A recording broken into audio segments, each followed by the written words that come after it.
evaluators. That'll work great. Make sure the timer knows. Mine is And 5 to 7. Who are the evaluators? They're on the program.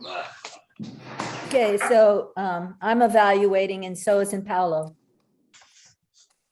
Who? Paolo and Mary Helen.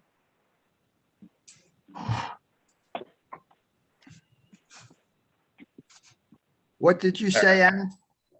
Mary Helen and Paolo Barone are the evaluators today. Yeah, but who Who are the speakers? Yes. Marie and I. Yeah. Ah, yay. And The how long, loves of our life. and how long is your speech, Anna? 5 to 7. Okay, you got Paolo. Okay.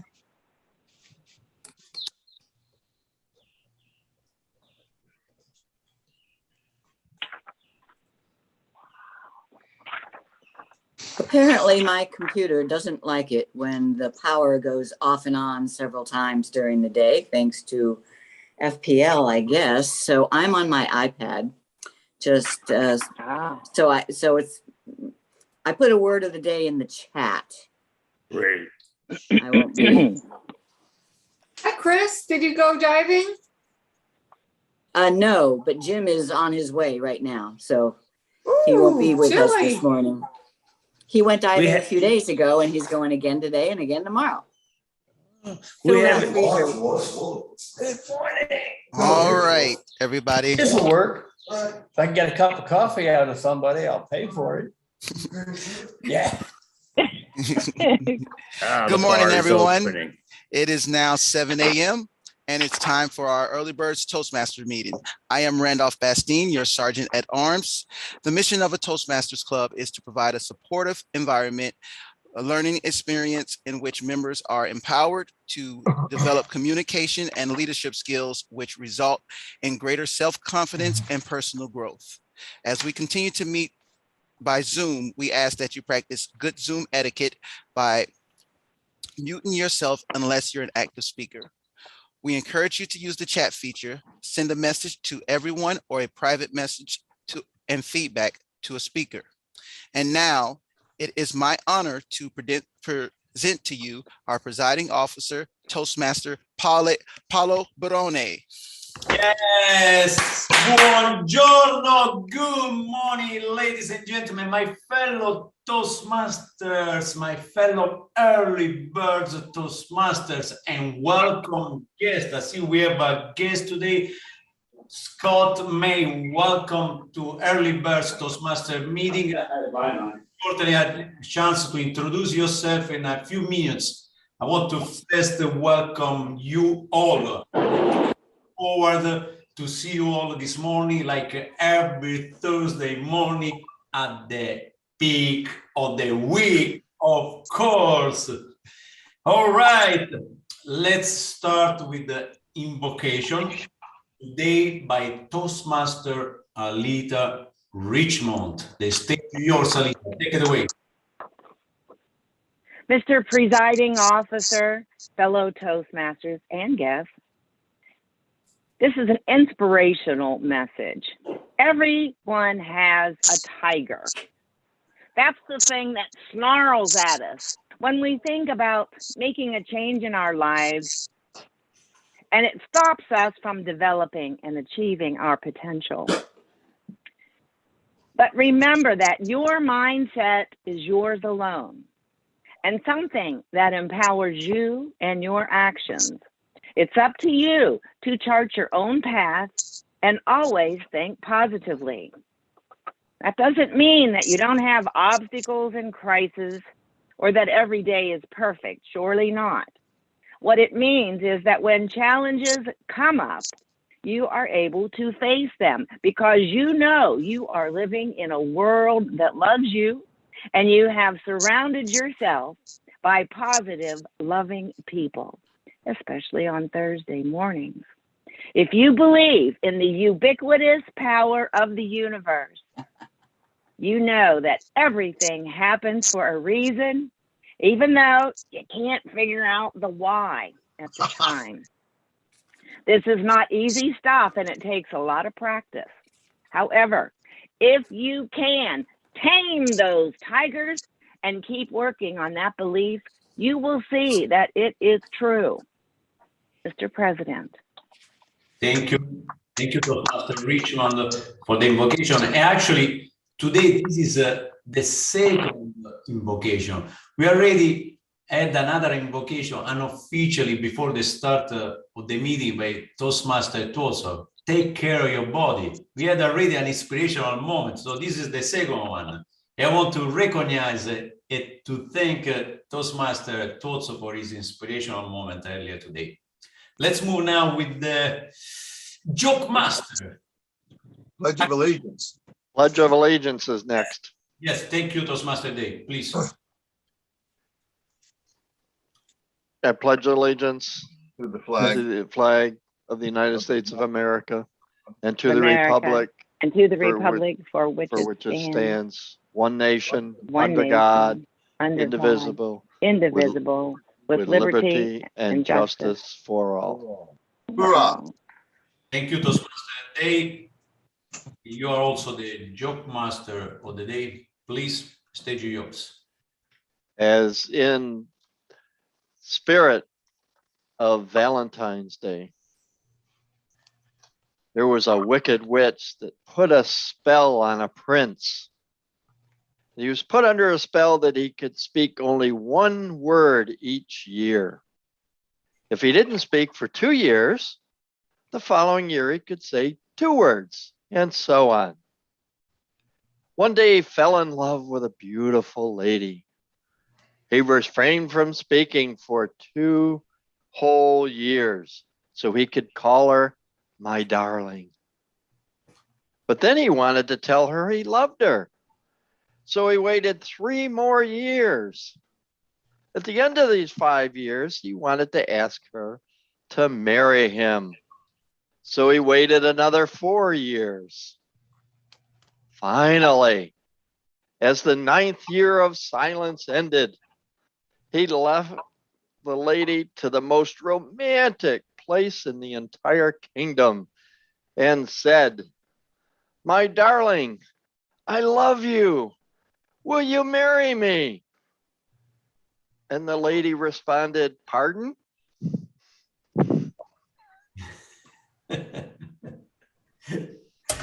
Thank you, Toastmaster Day. Thank you. Okay. Let's hear now from the grammarian of the day, Toastmaster Gold, which is going to introduce us the word of the day. Toastmaster Gold, please. Good morning, Mr. President and fellow Toastmasters. Our word of the day today is in the chat. And in case you came after I posted it, I will copy it. The word of the day is ubiquitous. It is an adjective, meaning present, appearing, or found everywhere. His ubiquitous influence was felt by all the family. The word has already been used by our Toastmaster Alita Richmond when she said the ubiquitous power of the universe. It is everywhere. Thank you, Mr. President. Thank you, Toastmaster Gold. Let's try. This is difficult to pronounce. Ubiquitous. Wow. Oh, yeah. Ubiquitous everywhere. All right. Let's try to use ubiquitous in a self-introduction. It's a new word that we can add to our toolbox filled with words. Okay, let's move to the self-introduction, starting with our Sergeant at Arms, Toastmaster Randolph Bastine, please. Thank you, Mr. President. Good morning, everyone, and any most welcome guests. I am Randolph Bastine, Motivational Strategies. And if anyone ever thinks about their purpose or worried, your purpose is right now to be fully ubiquitous at this moment, enjoying each and every one of you. Thank you. Thank you, Toastmaster Bastine. Toastmaster Mary Ellen Day, please. Oh, excuse me, Mr. President, fellow Toastmasters, and returning Toastmaster Scott May, yes. Ubiquitous. Oh, yes, I use this almost every day because my language is so elevated, but I may not even use it today because I just love being with you here today on this special Valentine's Toastmasters. My name is Mary Helen Day, Mr. President. Thank you, Toastmaster Day. Toastmaster Jeff Rialjo, please.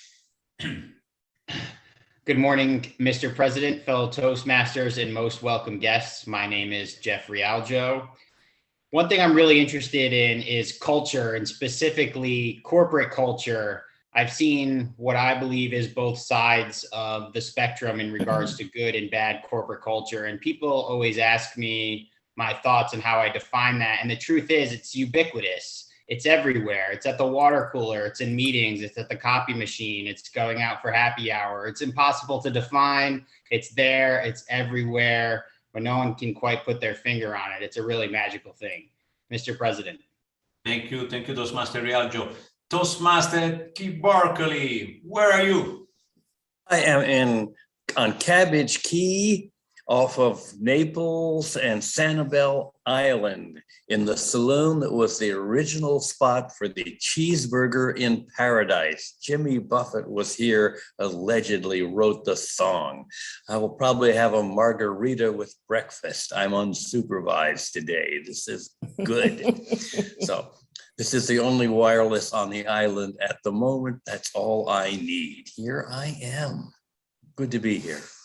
Thank you, Toastmaster Barkley. Toastmaster Richmond, let's hear from you.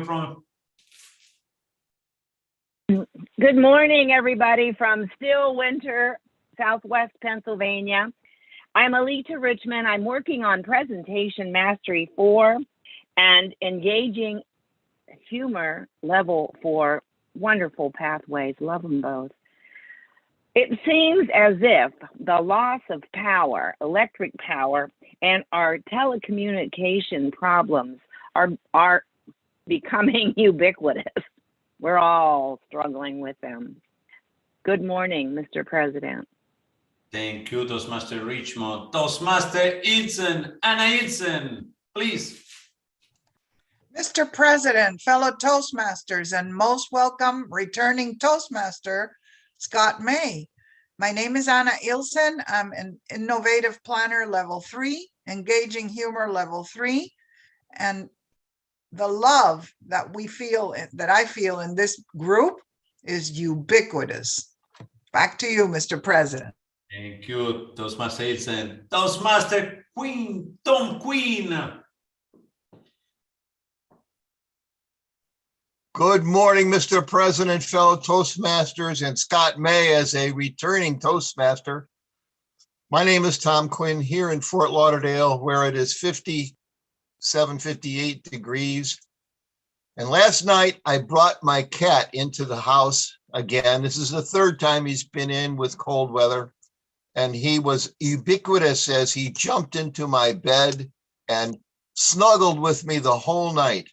It was very interesting. He kept me up a little bit, and then he slept on my arm, and I couldn't move it because he was cold, and he did not want to feel the ubiquitous cold, freezing weather.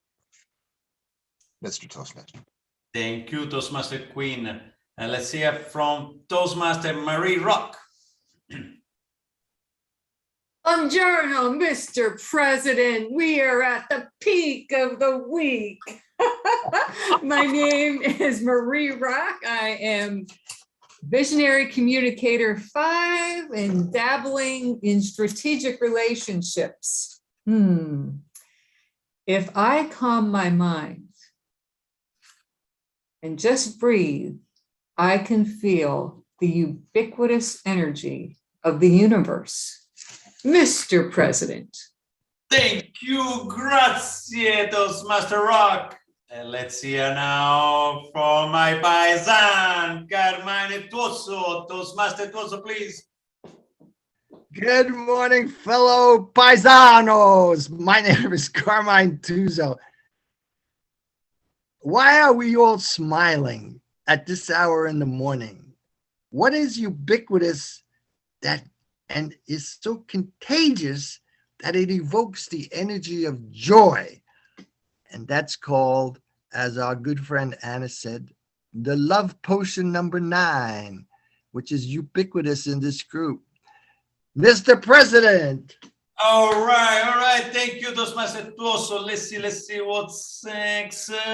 Toastmaster Chris Gold, please. Mr. President, fellow Toastmasters, yes, I am Toastmaster Chris Gould on Presentation Mastery Level 5, I believe. And I am so glad to be a part of this group because we do our part in making love ubiquitous. That is what the world needs now, is for love to be ubiquitous. And we do our part. To celebrate Valentine's Day, Jim and I are going to be on a little cruise, a little sunset cruise in Miami, put on by Pelican Harbor. You going to say anything? Happy Valentine's Day. He's going diving today, though, so he's not going to be with us. Mr. President. Thank you, Toastmaster Chris Gold. Have fun, enjoy your diving, Toastmaster Jim Gold. All right, let's see now with the gentleman with 2 hearts in the background, Toastmaster Day. Good morning, fellow Toastmasters and Mr. President. Okay. My name is Jim Day, DTM, and your treasurer. Dues are now open to be paid. The thing that I really miss the last couple of days is the ubiquitous sunshine, which seems to have hidden away between those ugly clouds and the rain that comes with them. Mr. President. Thank you, Toastmaster Day. Thank you. I still have in my mind those declaration of love from you and Toastmaster Marielle Day from last week. Beautiful. I watched it again and they were just beautiful. All right. Let's hear now from our guest, Toastmaster Scott May, please.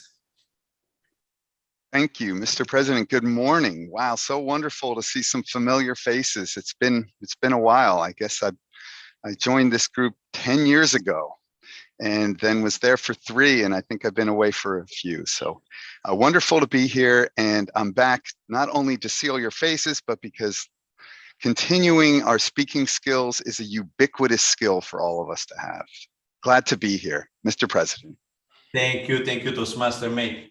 My name is Paolo Barone, the presiding officer of this amazing club, Earlybird Toastmasters. I don't know where I am in Pathway. I'm completely lost in Pathway. I don't know if BPT, TPP, PTP, I don't know what I am. What I know is I was looking yesterday at one of my first meetings in Earlybird Toastmasters. I believe it was the first one. And then I watched the last one. And to tell you, I come a long way and I still have a long way to go. But this is what is a Toastmasters about. It's a little bit of progress every meeting, a small step forward every meeting. I think I'm doing fine, but still I have a long way to go. All right, let's welcome to the lectern the conductor of the train today, which is Toastmaster Keith Barkley, the Toastmaster of the day. Let's welcome to the lectern with a huge round of applause. Toastmaster Keith Barkley, please take it away. Hello, fellow Toastmasters. Here we are, raring to go again. Well, Scott's been gone a long time. I may have to remind him our meetings are in 3 parts. The first is table topics, the way we do things, and then we'll have prepared speeches, and then loving evaluations. And try as I may, I can't do everything myself. I must have helpers. Did we happen to come up with a grammarian today? Yes. Sounds like it's Chris. Excellent. Tell us what the grammarian does. Yeah. Sorry. because my computer has complained so heavily about our power outages here, I'm on my iPad, so it's, and I'm not used to that. I will be your grammarian today. The word of the day is ubiquitous, already well used amongst this group. My job is to listen to everybody speaking and find those gems of exciting words and things for us to learn from. I'll also be listening for improper grammar, and if I find any, I will mention it without mentioning the user. Mr. Toastmaster. Thank you so much. I love it. How about an counter? Do we have one today? Well, maybe I'll catch one, but we don't do a lot of ahs. That's the way it is. And we have two speakers coming up, and we have evaluators. And well, we'll deal with that in the middle of the program. That's why we do table topics first. And to lead us in table topics is who? Miss Alita herself? Go for it. I'm going to sit here and see if they serve mimosas this early. Thank you. Mm-hmm. Mr. Toastmaster, fellow Toastmasters and welcome guests. The purpose of table topics is to practice our impromptu speaking skills, to respond to an unexpected question.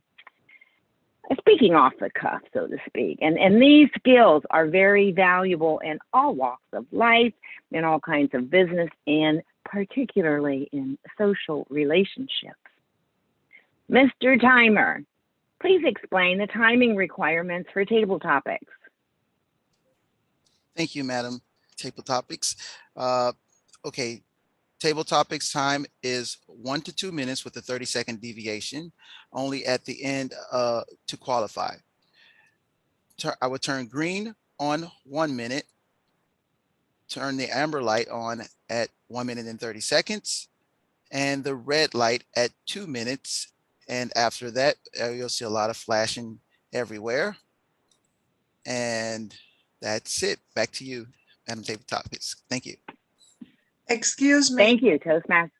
Yes, ma'am. Yes, could Randolph, could you put your electronic hand up so that you're positioned where we can all see you? There you go. Thank you. Hey, great. Thank you. Well, folks, it's February and love is in the air. Our good friend and fellow Toastmaster, Jeff Rialjo, recently got married. Toastmaster Paolo Barone, would you please toast the bride and groom? Sorry, would you mind? Would you mind repeating? No, that's fine. Our friend and fellow Toastmaster, Jeff Rialjo, recently got married. Would you please do the honors of toasting the bride and groom? Okay. Ladies and gentlemen, Toastmaster Jeff Rialjo got married. Mr. Table Master, fellow Toastmasters, most welcome guest, and of course, Toastmaster Jeff Rialjo.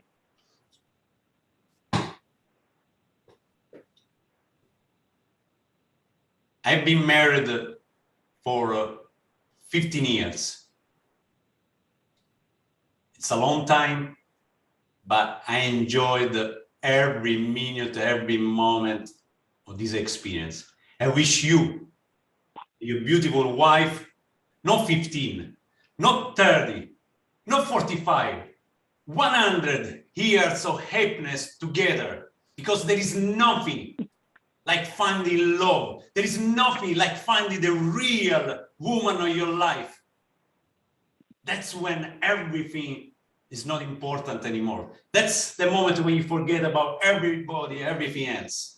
When you find the woman of your love. And I'm so happy. And I'm so sure that you find the one. Because she's so beautiful. She's so smart. And the way she looks at you, you can tell that she's deeply in love with you. I can tell how you got lost the moment when you saw her. How can't you get lost when you look at those beautiful eyes? Ladies and gentlemen, let's share with Jeff and his beautiful wife this moment of joy. And let's wish him 100 years of happiness together and a lot of beautiful children. Not one, not two, not three, not four, not five. A lot. Toastmaster Jeffrey Aljo, it was a pleasure and an honor to meet you a year ago. It's a joy to see you happy with your beautiful wife. Cheers. Thank you, Toastmaster Barone. They say that love is blind. But we've heard that love is ubiquitous. Carmine Tuzo. If love is blind, how do you know it's ubiquitous? Thank you, Madam Bible Topics Master. The truth is, love is both blind and universally capable of being seen and observed. That's called ubiquitous seeing. Ubiquitous seeing. You don't see it with your normal eye, you see it with your spiritual eye. You feel it in your heart, as we just were told by our esteemed, ubiquitously demonstrative president, that love of a marriage is so powerful that it fills you with the joy of everyday life. So love is both blind and ubiquitously capable of being seen. You have a loving heart and a clear mind. It took me a long time to awaken to that ubiquitous heart and that clear mind, because I lived in a fog most of my life. Some people still think, you know, Carmine, you don't have Alzheimer's yet, you don't have dementias yet, you don't have Parkinson's, but who knows what the future is. So open your heart and be ubiquitous, because love is not blind, it's in the heart. God bless Valentine's Day. Thank you, Madam Topic Master. Toastmaster Jeffrey Aljo, what's the best pickup line you've ever used? Madam Topic Master. I'm not sure what the best pickup line I've ever used was, but I actually heard a pickup line yesterday. I was having lunch with a few members of the Exchange Club in Pompano Beach, and one of the guys was telling us about the first time he was on one of those double-decker planes and how he was standing at the bar and all of a sudden a cell phone comes like rumbling down the stairs, and I guess the way the plane was situated, he couldn't exactly see where the cell phone was coming from, and it was just chaotic, and it was like, what the heck is happening? Is someone getting attacked upstairs? So a lady walks over to the phone and picks it up, and then a gentleman walks down the stairs, and the lady hands the gentleman the phone, because obviously he was chasing after it, and the guy goes, well, I guess it's ubiquitous at Fate, and that means you have to put your number in the phone. And the guy was just like, delivered it seriously and casually, and my friend was just explaining how the woman felt, and she just walked away, and it was weird, and how pickup lines are always this awkward, tentative kind of experience, especially when it's on an airplane in an enclosed area. So I don't know how I feel about pickup lines, but that's my story, and I'm sticking to it. Madam Topic Master. Thank you, Toastmaster Rialjo. Is it better to have loved and lost, or to have never loved at all? Toastmaster Tom Quinn.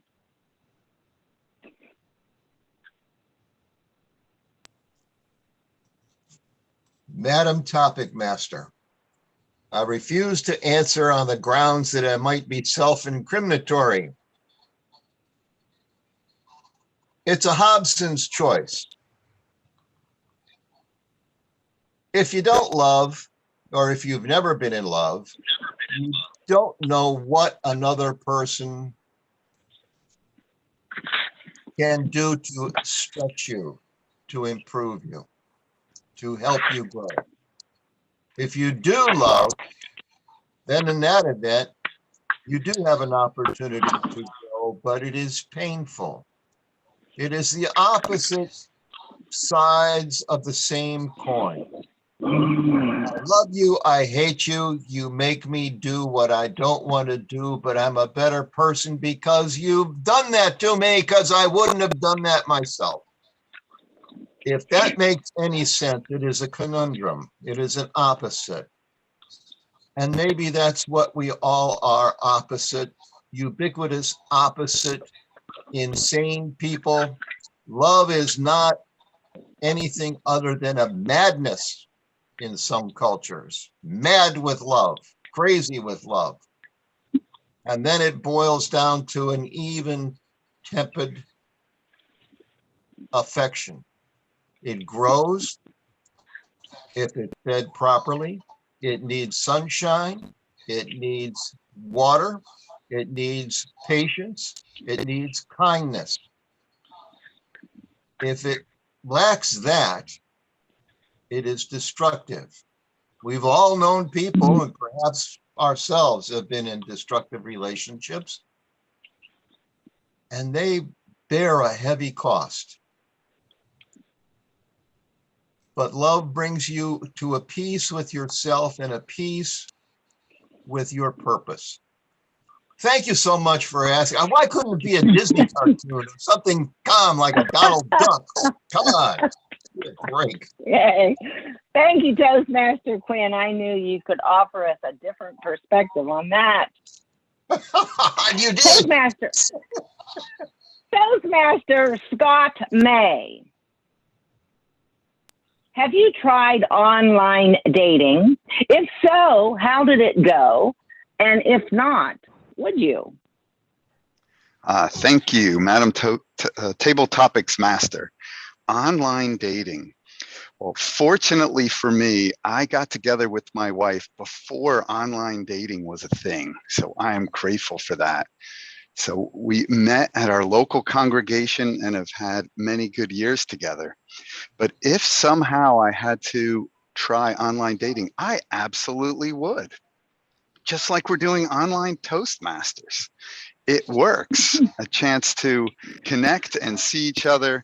And also without all that pesky having to pay for dates. We can just meet online and keep more money in my wallet. No, I'm just kidding. Yeah, I definitely would try it. I think it's an opportunity to get to know somebody in this environment without having to even wear a mask. I can see more of the person here than I probably could at the restaurant, wondering if under that mask there's a mustache or a beard or something else. Here, they have to reveal themselves. Although, has anyone seen Ted Lasso?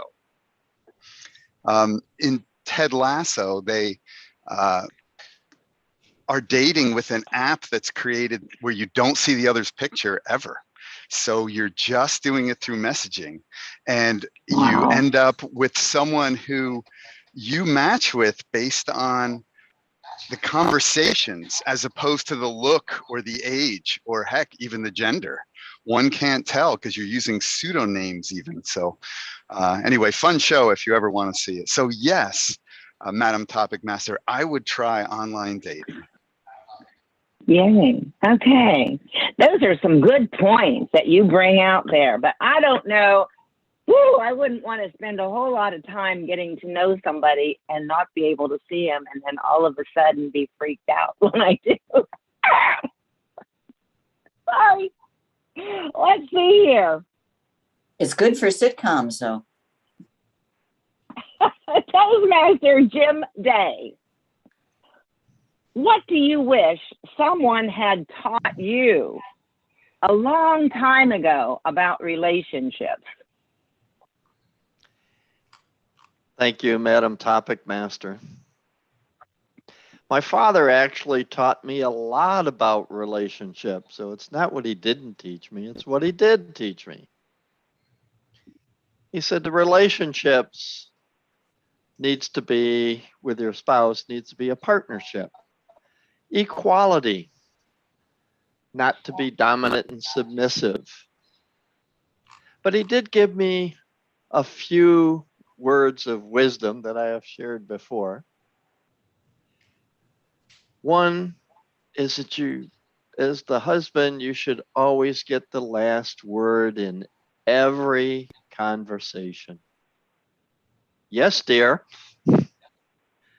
And it is good to put a little something aside for the rainy day. And by that he meant come home with some roses, not on Valentine's Day, but any time during the year for no reason at all. It's like putting money into a bank account. You know you're going to need to make a withdrawal sooner or later, and it's not going to negate the problems of whatever you did to screw up, but it will reduce the level of punishment that's going to follow. But truly, I think one of the best things you can do is every day, as I do with Mary Helen and she does with me, is to say that I love you and to do things for each other through actions rather than just words, because it makes your life together to go on to not 5 years, 10 years, 20 years, Jeff, but to go till death do you part, to the rest of your life, however many years that will be. Madam Topic Master. My goodness, Toastmaster Jim Day, profound words. How lucky you are that your father taught you these things early in life. Toastmaster Chris Gould, as a married person and married to another Toastmaster member, in an argument, who needs to have the last word? Madam Topic Master, fellow Toastmasters, he's not here. I can talk about him. He's usually in the same meeting, so I can't say these things. So in an argument, who should get, I think he's gone. Jim? Okay, he's gone. I like Jim Day's statement that you should always have the last word and say, yes, dear. I do believe in our household, it goes the other way around, though. I'm a very even-keeled person. We really don't have many arguments. And when we do, I think it's because he gets upset. So I'm the one that has to say, yes, dear. Yes, dear. But he says his share too. I think that's the point, is being equal.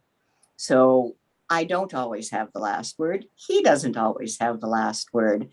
We usually discuss it out, or we are old enough now that, you know, most arguments don't matter. It's day-to-day life, doing what we want to do and sharing so much of what we want to do together. We've worked it out pretty well. I'm in charge of the big decisions. You know, I'm the one that says we're going to sell our house and live in an RV for 14 years. He's the one that when the RV breaks down, he fixes it so that we can keep going. You know, he decides what's for dinner. You know, I decide where we're going to live for the rest of our lives. Love is good. Madam Topic Master. I agree, Toastmaster Gould. Let's see. I know we have some key players, and I don't want to bother them. And I know we only have 2 speakers, so I think we have time for one more. And I guess I will call upon Toastmaster Mary Helen Day. We've already heard from Jim Day. Can you tell us 3 things that you have in common with Jim Day besides being a Toastmaster? Madam Table Topics Master. 3 things that I have in common with him. Well, for one thing, I love him from the bottom of my heart. And I think he loves me as well. And also, I think he has the ability to tug at my heartstrings at the times that it's the most important. So he really knows how to communicate well with me. So yes, that's another thing. And I think the other thing that we have in common is that when he walks in the door, my heart skips a beat, and I'm sure he feels the same way about me. So what more do you really need? I mean, in that situation, when you have those kinds of feelings with one another, is that if they're reciprocal, then everything tends to work out in the end. At our stage in life, and we were a little bit older when we got together, it was a different scenario than it is when you're young about who you choose as a mate. You're much more serious about that. And your ideas are usually a little more pragmatic, at least mine were. But the longer I spend with Jim Day, the more I feel he fills my heart completely. Madam Table Topics. Oh, yay. I love this. You guys have really shared some very important information for all of us to improve our lives. Mr. Timer, can you please give us the timing report for Table Topics? Yes, everyone qualify. President Toastmaster Paulo Bodoni, 2 minutes and 10 seconds. Toastmaster Carmine Tuzo, 1 minute and 44 seconds. Toastmaster Jeffrey Rialjo, 1 minute and 31 seconds. Toastmaster Tom Quinn, 2 minutes and 13 seconds. Returning Toastmaster Scott May, 1 minute and 45 seconds. Distinguished Toastmaster Jim Day, 2 minutes and 3 seconds. Toastmaster Chris Gould, 2 minutes and 2 seconds. And Toastmaster Mary Helen with 1 minute and 18 seconds. Thank you. Back to you. Okay, great. Thank you, Mr. Timer. There is a poll coming to you soon. Please vote for your choice of best table topic speaker this morning. I know that's going to be a tough choice for all of us. Everybody was so wonderful. I wish you all a lot of love, not only in February, for the rest of the year. You guys fill my heart a lot. Just starting Thursday morning, the peak of the week. It's great. And I now return control of the meeting to our Toastmaster of the day, Toastmaster Kip Barkley, who knows a lot about love. Thank you. Thank you so much, Alita McLean. Oh, I was wanting any one or more of those table topics. Kip and Christine Barkley have been together so long. We have recognized we have theme fights. It's the same thing again. In fact, we've gotten so familiar with that, we've done a role reversal on the theme fight so that each of us would take over what the other person would be saying in the fight. And we tend to get it really close. We just nail it, which means we are listening. We're not agreeing, but we are listening. So let's hear it for love.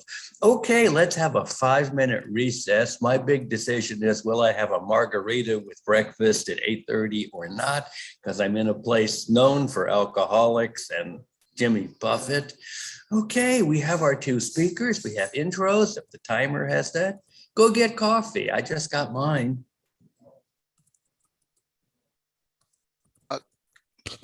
Quick question for Jim Day. Is he here? Oh, no. Okay. Randolph, my speech is 10 minutes, so make it like 9 to 11 or something like that.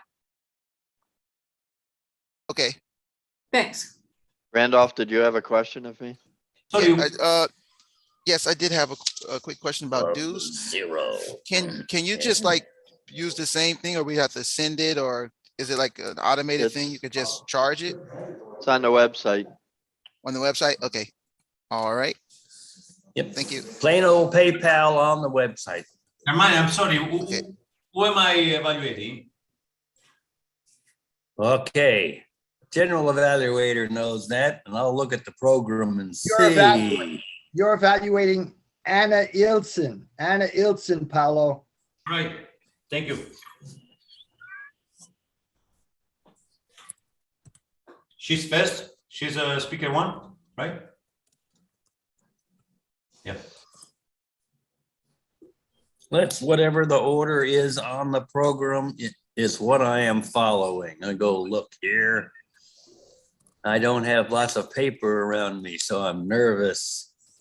Anna Ilsen is number 1. Marie Rock is number 2. Paolo is the number 2 evaluator. So number 2 or number 1? Number 1. Yep. Number 2, you were evaluating Marie. No, Did Carmine say something different? I'll get out of the way. He's gonna evaluate Anna. Okay. Whatever Carmine says, I'm usurping again. Totally. And Mary Helen is going to evaluate Marie. Okay. Whatever you guys like.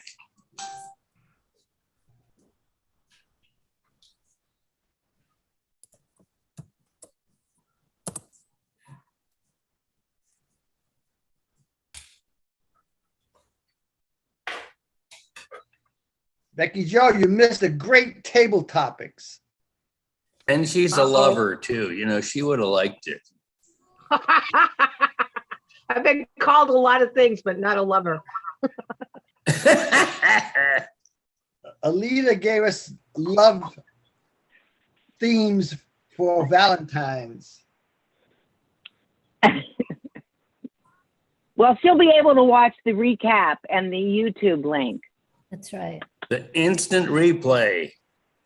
So I see Scott May somewhere around. I love most everything that Becky Jo posts on Facebook. And I still think about that box one all the time. What? The one you posted about the box, you know, someone says, well, this is a nice box, right? Oh, Because yeah. whenever I get a nice box, I always think, oh, geez, I shouldn't have to throw this away. If you saw my loft at work, you would know I'm in deep trouble. Do you guys see me there? Yes. Yeah. Okay. Oh, look at you with the hearts. Oh. So Scott, what brought you back to the meeting? Did Kip invite you again?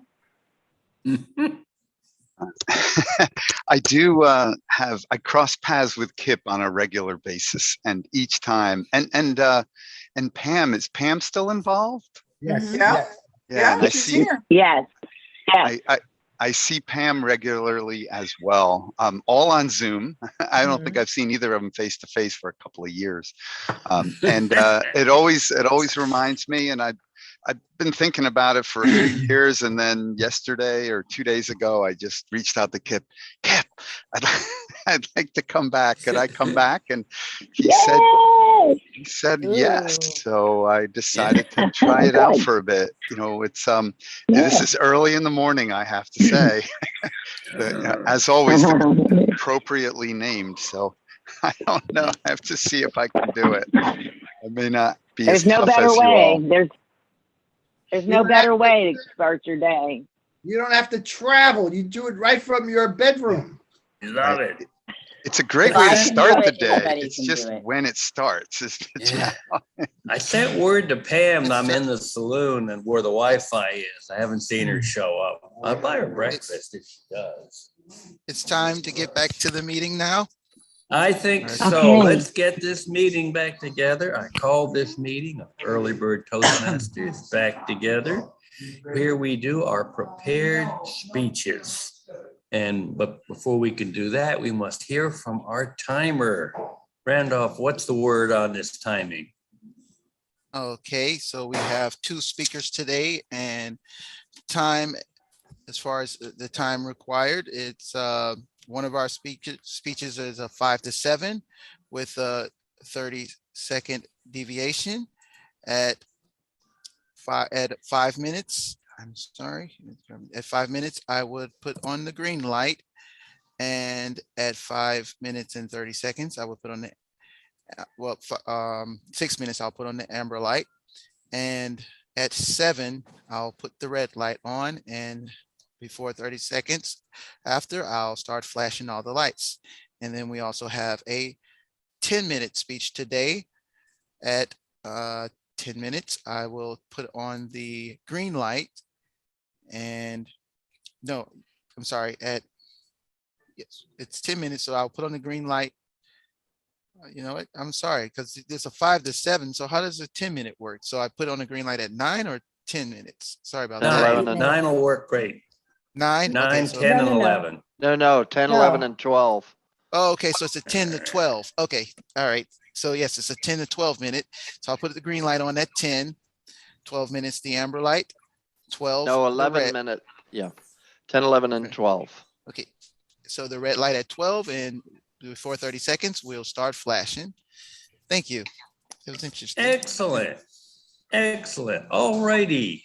Our first speaker, Toastmaster Anna Ilsen, has diligently researched her engaging humor level 3 project, researching and presenting.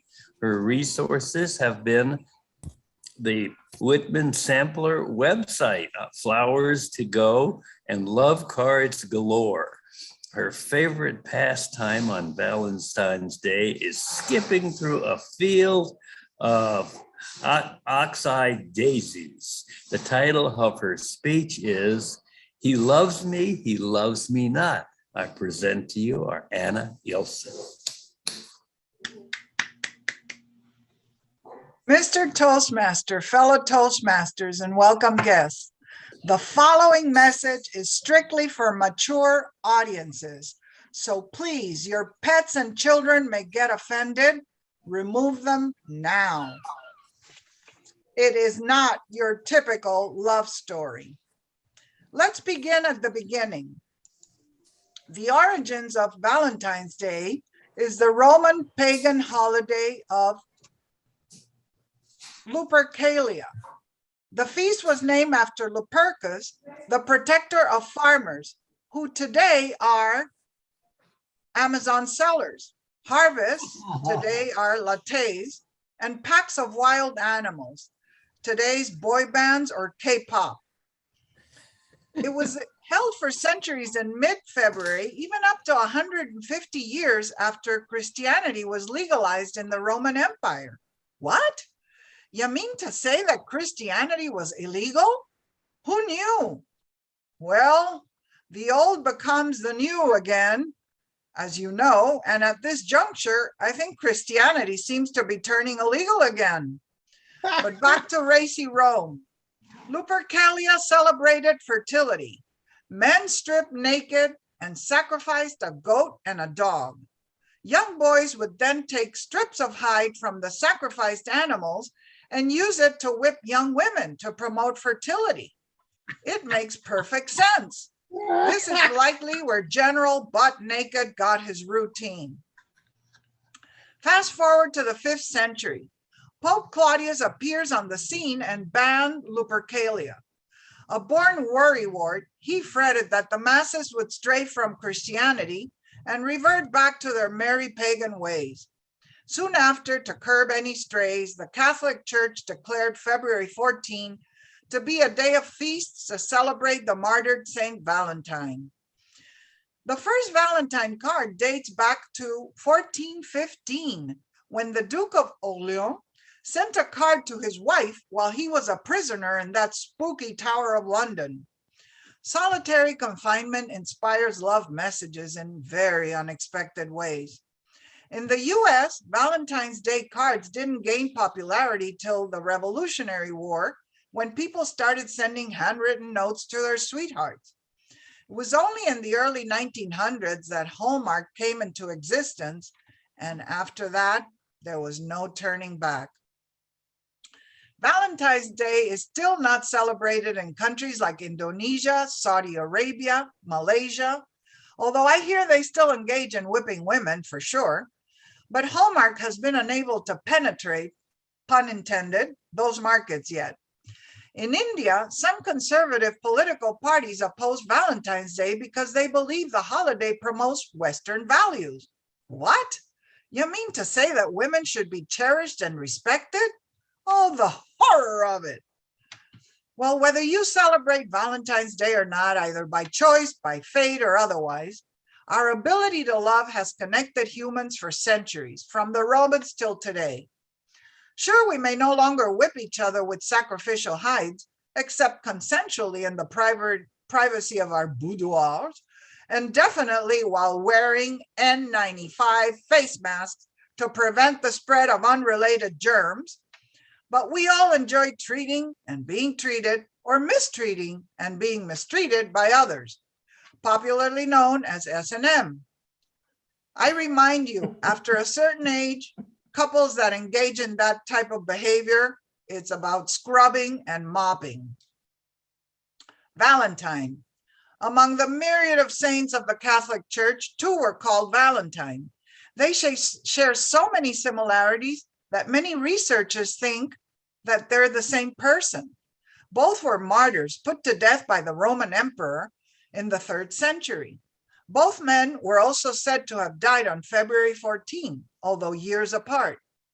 The first Valentine restored sight to a blind girl, and her whole family was so impressed that they converted to Christianity. Well, the emperor had heard of it through the grapevine and had him executed. The second Valentine, Bishop of Tournai, was also a miracle worker. He healed a young boy who could not speak or straighten his body. After a night of prayer, the bishop healed the boy, and the whole family converted to Christianity on the spot. The emperor got wind of it, and off came Valentine's head in one swift blow. Hey, emperors just don't like competition. My fellow Toastmasters, if you're similar to me, by now you are probably wondering, how in the world has a gory, bloody history of murder, scandal, and abuse morphed into a trifecta of Hallmark, Godiva, and the Colombian Rose Cartel?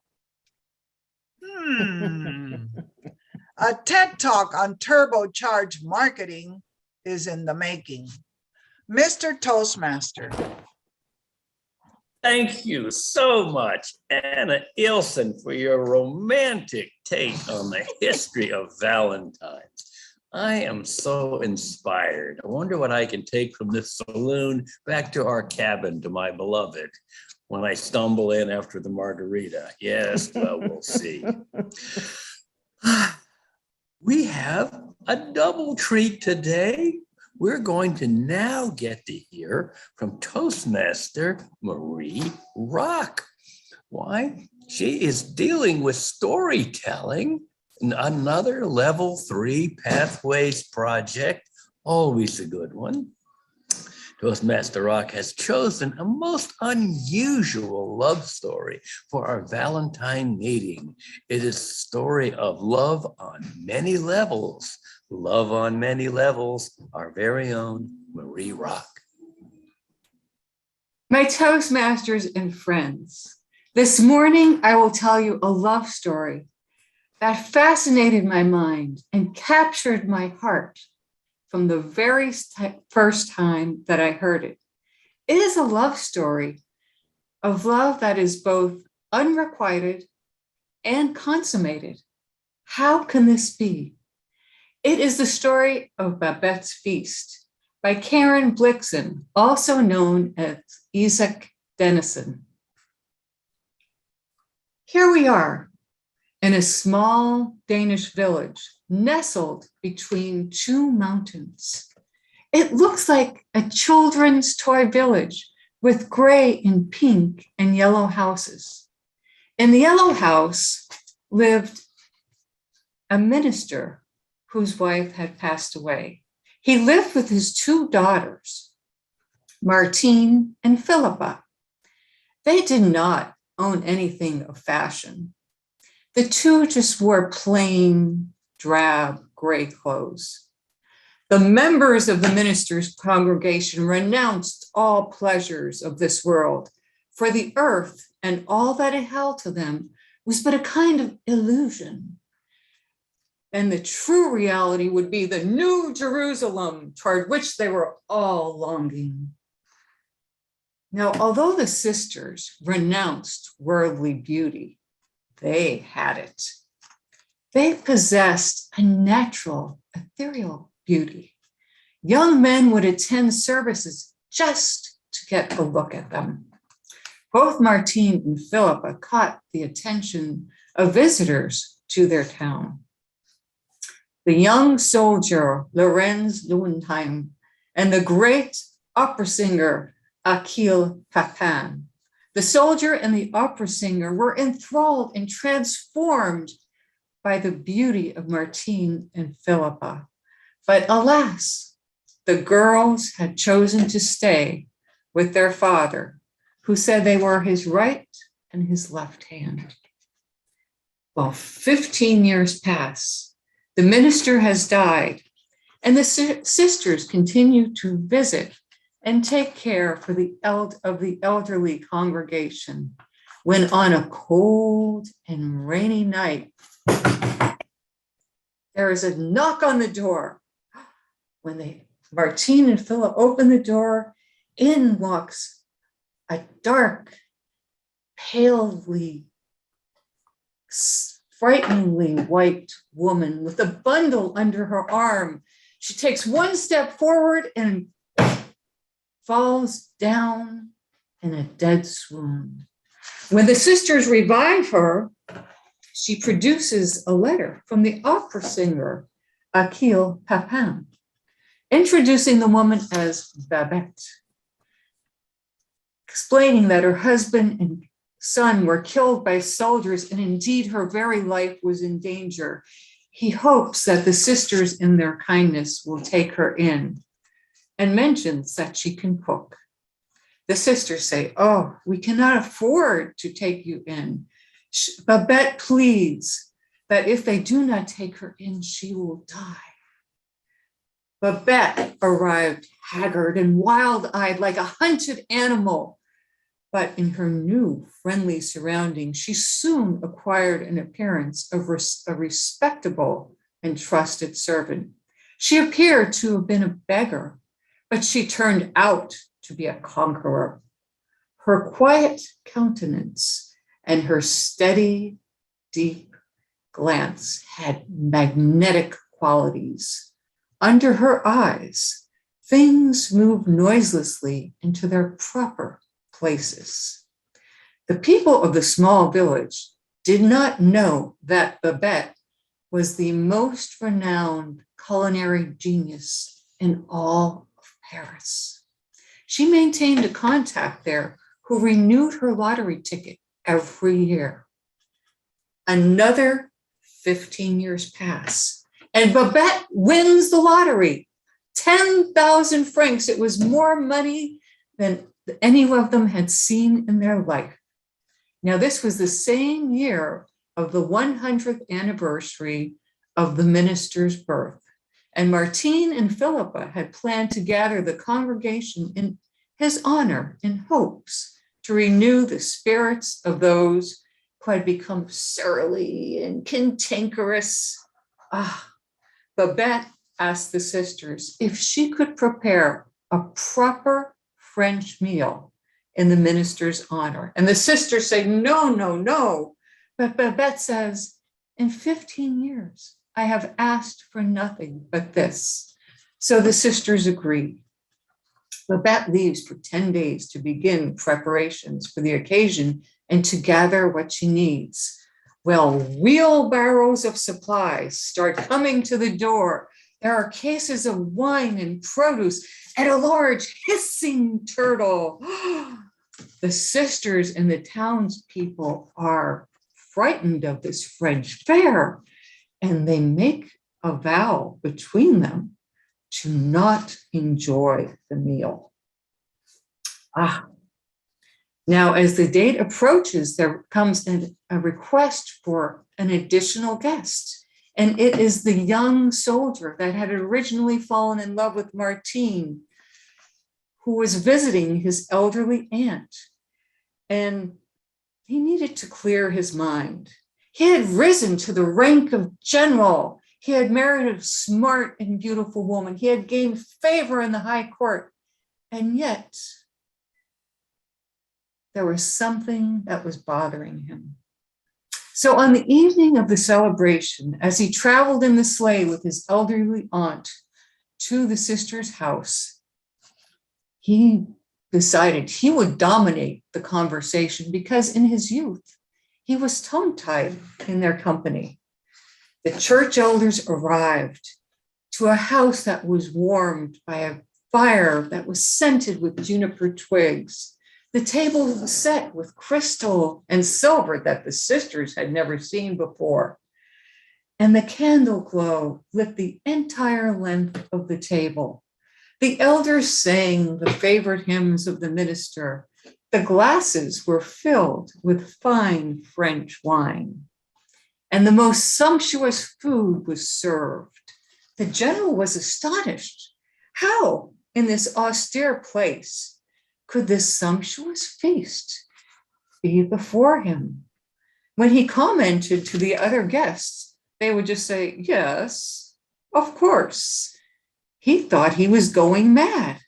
And at last, the general stood, and he began with a quote from Martine and Philippa's father.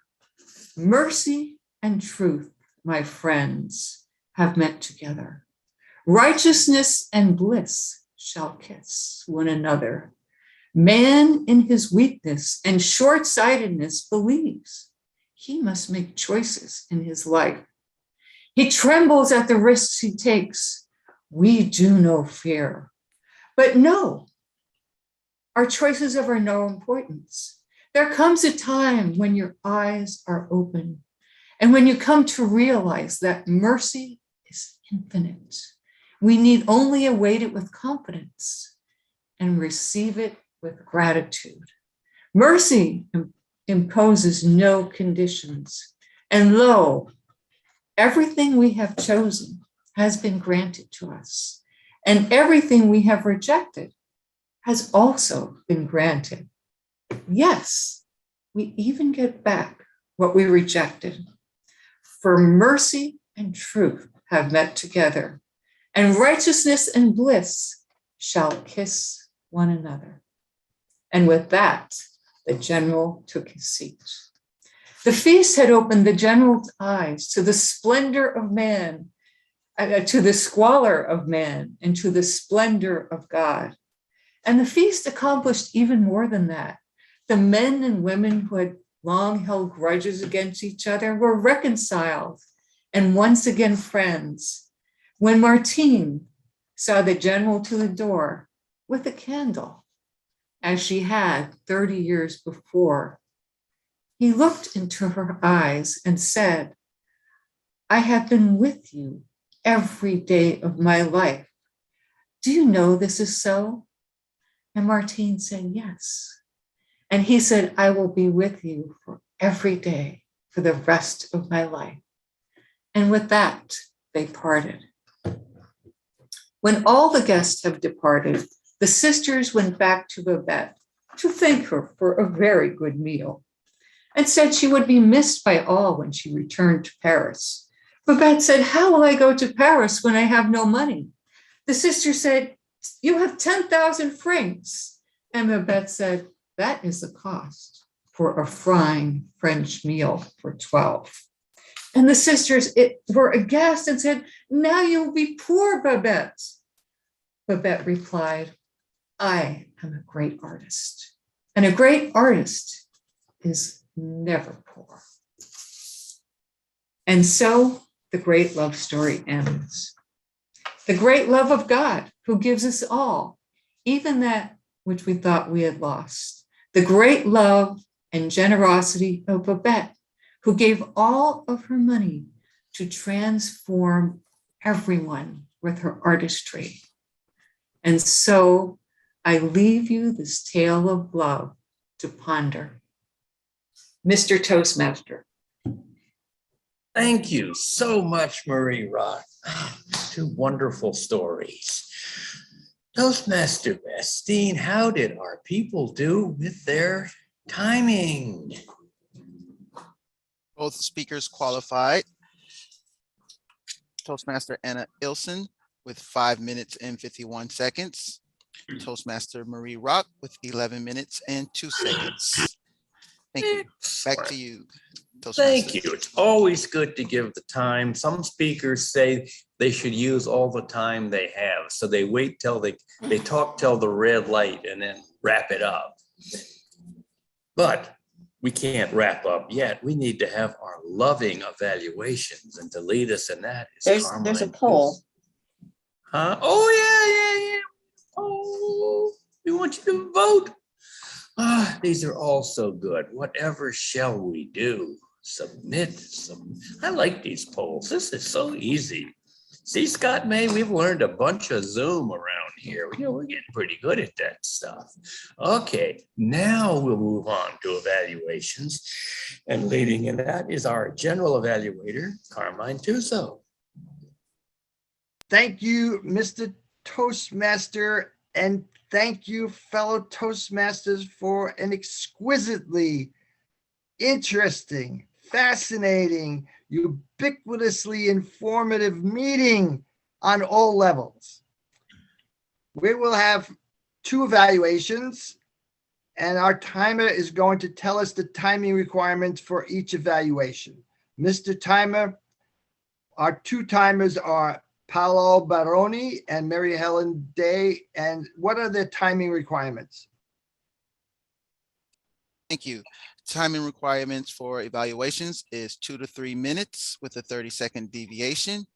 At 2 minutes, I will turn on the green light. And at green light will come on at 2 minutes, 2 minutes and 30 seconds, the amber light, and 3 minutes, the red light. And before you get to the 30 seconds, it will start flashing everywhere. Thank you. Thank you. Evaluating our first speaker, Anna Ilsen, who gave us a fascinating Valentine's Day speech with history. President Paolo Baroni, give us your evaluation of Anna Ilsen's speech. Imagine a speech to be a gift, and this gift to be delivered to you. How much importance do you give to the packaging of the gift?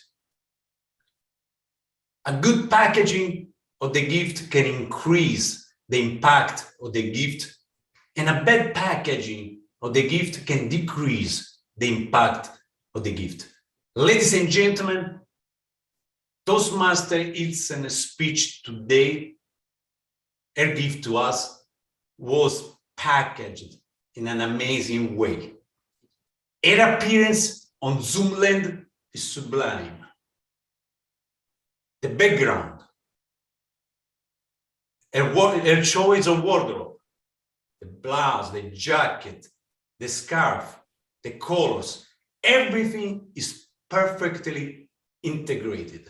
Every atom is in perfect harmony with each other. Class, sophistication, elegance, all the way. Thank you, Toastmaster Ilsen, for your overview of Cupid's penetration in the different markets over the centuries. That was very educational and informative. Humor, of course.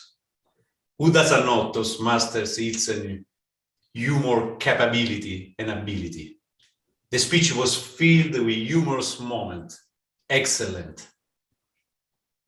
The architecture of the speech. She's a great writer. We all know that. when we read those recaps every single week. Piece of art. Beautiful, beautifully done. What I would have done differently? This is my gift to Toastmaster Ilse. Evaluation gift. The pace. The speech was filled with the historical references, dates. There was a lot on it. I would have slowed down a little bit. I believe it was too fast. I would have inserted more pauses. And also, let's not forget the audience, the composition of the audience. There are people in the audience with English as a second language, with a slower processor in the mind. And when the speech is filled with all those interesting information, data, historical reference, everything, we have to give chance to everybody to digest. So more pauses in a slower pace, I think would have been useful. But overall, of course, an amazing speech. It is always a pleasure evaluating Toastmaster Ilse's speech. Back to you, General Evaluator. Thank you, Toastmaster Baroni, for that informative and very concrete, specific feedback. And now evaluating our second speaker, we have Toastmaster Mary Helen Day evaluating Toastmaster Marie Rock. Take it away, Mary Helen Day. Yes, Mr. General Evaluator and fellow Toastmasters, and especially the sweetheart of our club, Marie Rock. I always feel something special in my heart when Marie speaks, because she's not only sincere, but she also takes the time and the loving attention to everything that she does. Today, she did that. She was telling us the story, and the object of her speech was to tell us the story, get us involved, and let's see how she did. Well, she did great. First of all, I was a little, oh, maybe the background is so plain, and Marie, maybe you should have worn a little something more colorful, or maybe there should be fire in the background. But you know what? You cast a spell on me in such a way that I forgot about the background. I forgot about everything else. I concentrated on the words that were coming out of your mouth and the story that you were casting on us to be involved in Babette's Feast. Now, I'd seen this picture many years ago, probably 20 years ago, and it just came back through your words, through the descriptive words that you shared with us. From the bottom of my heart, I can't believe how I got so involved in your very subtle gestures. You used props with the wine and the candles, of course, that really added to the story, especially toward the end when it was building to a denouement, so to speak. But moreover, it was so appropriate for our Valentine's Day. You lifted me up, you lighted my life. In fact, at the end of the speech, with the words that you used, there were actually tears in my eyes, because there's nothing that gets me more than having a tugging at your heartstrings kind of story like this did, with unrequited love by the general, and what Babette put into her feast, and especially what she said at the end about a great artist is never poor, and to be able to transform everyone with her artistry. Well, the only thing I have to say with you, Marie, is please, from the bottom of my heart, please don't be so good next time. Give us a break. It's hard to compete with someone that is as good a storyteller as you, Mr. General Evaluator.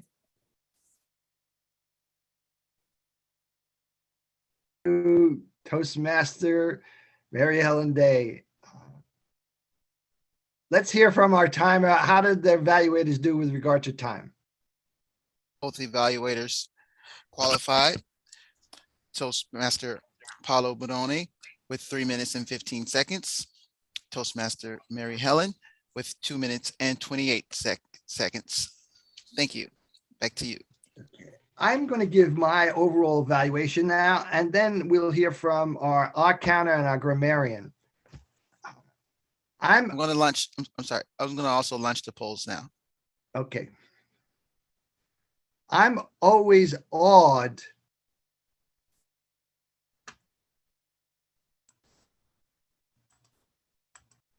by being a participant. And the evaluations were so specific, concrete, and detailed. One of the things about being an evaluator is how we focus our mind and attention. So there are several dimensions to our capacity to do that. It's like, what did I hear? How did I listen to the content, to the organization, to the use of language? And what did I observe in terms of facial expressions, background, color, body movement? And our speakers demonstrated it, and then the evaluators demonstrated it also in the feedback they gave. And that's one of the reasons I'm here. I constantly need feedback of the quality that will enlarge and enhance my communication skills. So how each of us learns to listen with not just hearing, but organizing, picking up sounds, words, use of language, grammar, phrasing, and observing detail, background, color, body movement. That's the skill. That's one of the skills of communication. I'm awed, and it only costs me $90 a year. It only costs me $90. I don't even have to buy breakfast anymore. So welcome back, Scott May. You're in for a great ride. Now let's hear from our counter. Do we have any Oz, Toastmaster Kip?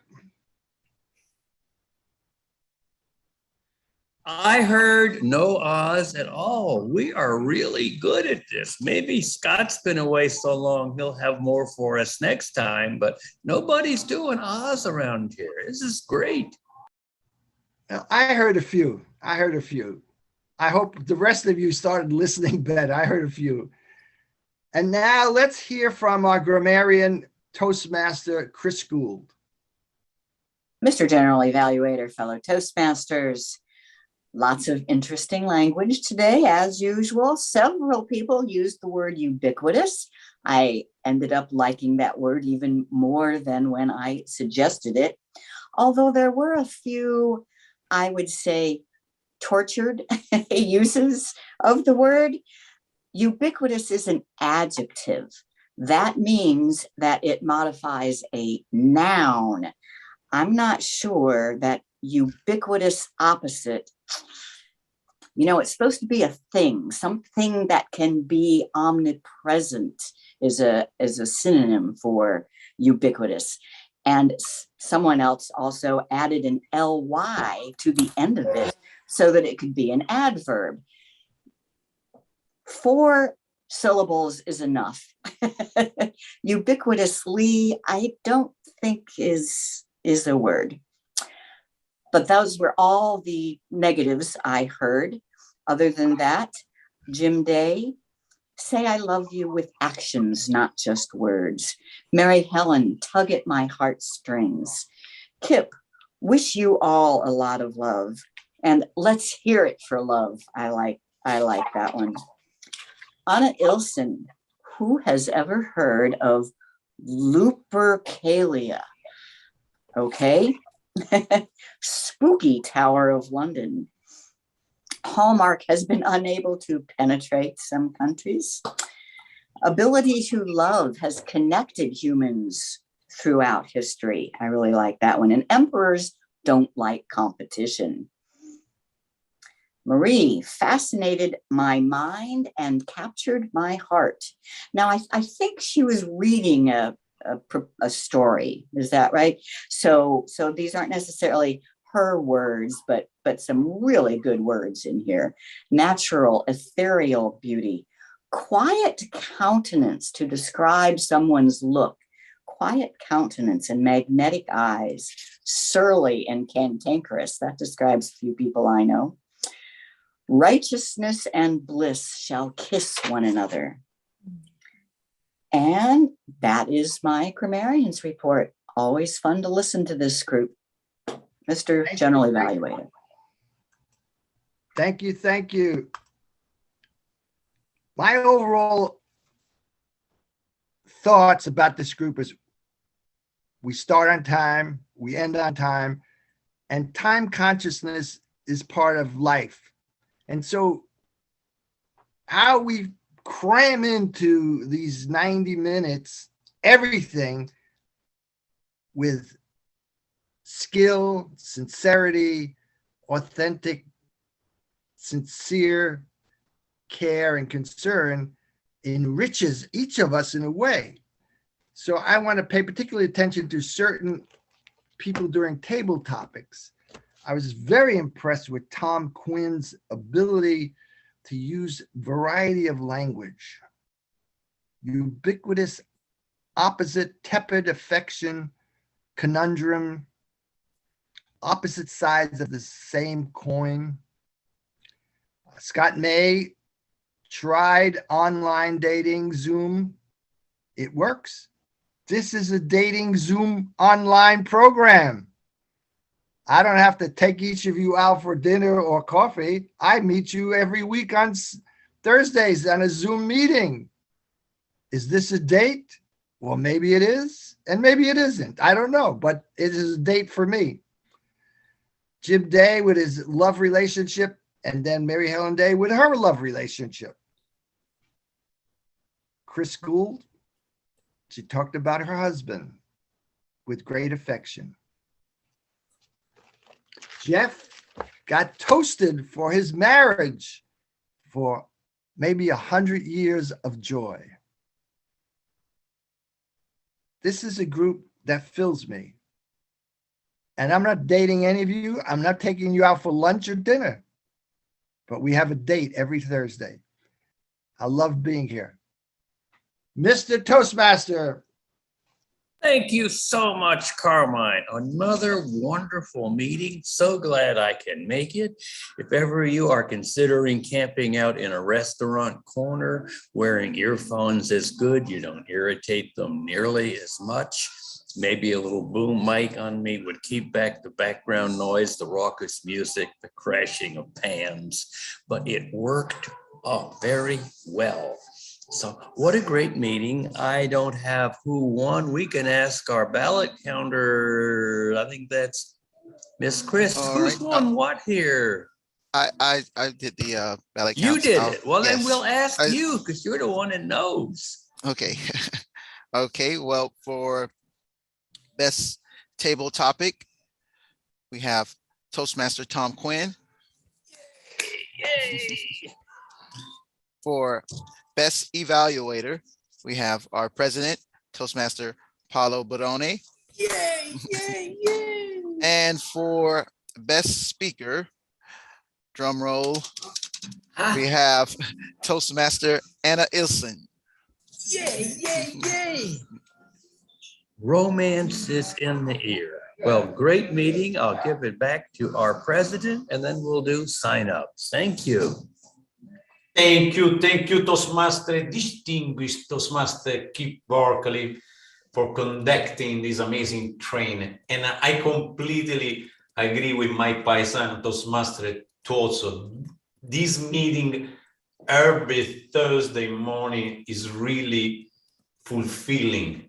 It's amazing. I'm a member of more than one clubs, but there is no meeting like this. Thursday morning is really something I look forward to. This fills my day, fills my life with joy. You are a group of amazing people. It's always a pleasure to come here on Thursday morning. It's very difficult to find something that can prohibit me to be here on Thursday morning. There is no excuse. There is nothing. This is blocked every week on my calendar. There is nothing to take it away. All right. Let's Any comments from members? Let's hear from Scott May. Yes, of course. Toastmaster Scott May, it's a pleasure to meet you. You're a Toastmaster, past members. What's your impression of the meeting at the club now with 10 years ago? Thank you, Mr. President. Oh, it's a joy to see familiar faces. I had no idea how many folks are here that were here all that time ago with Marie and Anna and Mary Helen and Chris Gould and of course Kip and Carmine's back and Becky Jo Bean. Oh my gosh. And some new faces. It's just a joy to be here and see you all. So lovely meeting. First time on Zoom for me for Toastmasters. Love the use of the polls and how it all comes together. So look forward to it. So thank you for inviting me back, having me back. Thank you. Back to you, Mr. President. Thank you and welcome to Toastmasters Zoom land. All right, any other comments from member? Any out of the meeting, the club experience someone would like to share with us? I just want to say something to Scott May that Alita McLean, well, she used to be Alita McLean, was a member of the club when I joined over 30 years ago. And we got her back from the wilds of Pennsylvania because of Zoom. This is how Early Birds tends to keep its members. There's something here. I don't know, but we sure like it. Yes, and we also have Jose Ferrer, Toastmaster Jose Ferrer. Today is not with us, but all the way from Spain. So Zoom land, Zoom really opens the ability to connect with people everywhere. It's an amazing platform. Okay. Distinguished Toastmaster Keith Barkley, let's try to fill the agenda for next week. All right. Do we have a contest this weekend? When are the contests coming up? You keep winning. You must know them all. You win them all, Paulo. I'm competing in area. You know, unfortunately, I'm a member of more clubs, and I ran one on each of the clubs. I can compete only in one area. So I picked an area in a different division because I already have the humorous speech contest at this level for representing Earlybird Toastmasters at Division B. So I want to try a different avenue for the international speech. So I'm going the Division A with the international speech. That's fine. You were just in demand. That's all. Is there a contest Saturday? I forget. Yes. It's on my calendar for Saturday. All right, the I'll 12th. send out yet another notice. Y'all show up for contests. Okay, program. I see Pamela has signed up. I don't know if that's a double or a single. She wanted. Everything else is wide open. Who wants to do what next week? Alita. Alita, speaker. Speaker, okay. Anybody else doing what next week? And I'll do the recap and I'll do our counter. And I've got to go. Bye, everybody. Bye, Anna. Okay. Anna will do recap and where'd I go? There's Chris will do Toastmaster. I love it. Thank you, Chris. Mary Helen will do table topics. Who? Mary Helen? Okay. Marie will general evaluate. Oh, good. Okay, we got more. People are running for the door. Okay, I think I will have a margarita with breakfast. And I will ask Pamela if she's doing a 1 or 2 slot speech, and you might get one from me. I'm the one. Right, I've got this high performance leadership to deal with, and they'll slog through that. You'll get to hear all the gory details.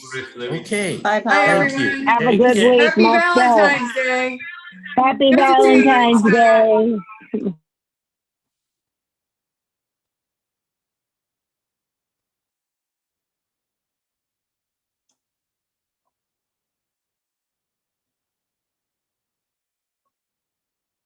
The margarita is ordered, so now I am properly decadent. And, Do you get me just- one too? Short and tall. Give me the short. I got stuff to do. Okay, Oh. some restraint, the short. Chicken. This So is a Sam picture. there? Have you been here, Chris? You've been everywhere in the No. world. No, where are you? This is What- Cabbage Key. Google will tell you where. Okay, yeah. It- Oh, I it- think maybe it's we off have been Sanibel there. and places like that. And it's, Mhm. And you know, it's- Pam is vacationing with you? she is with us. She did not toddle over here. And the Wi-Fi stopped working yesterday afternoon in our cottage. So I'll send out pictures of cottages and contest notices and all of that. But Cabbage Key. Tarpon Oh, no, fishing we is- have, because you have to get there by boat, yes? yes. Cool. Or you can kayak. We saw people kayaking by and Kayaking, they right, camped right. on an That's island. They had something all that- their stuff on their kayak. Yeah. Looked like a cotton right. barge with all their stuff. Yeah, we've certainly been over in that area. Oh, well, that's by Sanibel. Okay, yeah, been to Sanibel. Have not actually been to Cabbage Key. Well, Yeah, tell us more. Cheeseburger in paradise. Is, you know, the dollars are all over the walls and ceiling, Yeah. of course. And all of this. Sounds like a story. Yes, I think there's a story. Very Oh, good. Yeah, okay. I was looking at high performance leadership, and I was dumb enough to agree to do a church pledge drive. If you've ever been in that world, pray for me. No, yeah. I've heard you So I speak, have a Tom, guidance so. committee of Tom and Pam, and then you get to hear the before and after and the weeping. The main goal is to keep what semblance of religion I have as I do this, you know. But, what can I say?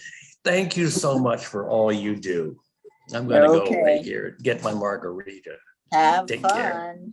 Yeah, bye.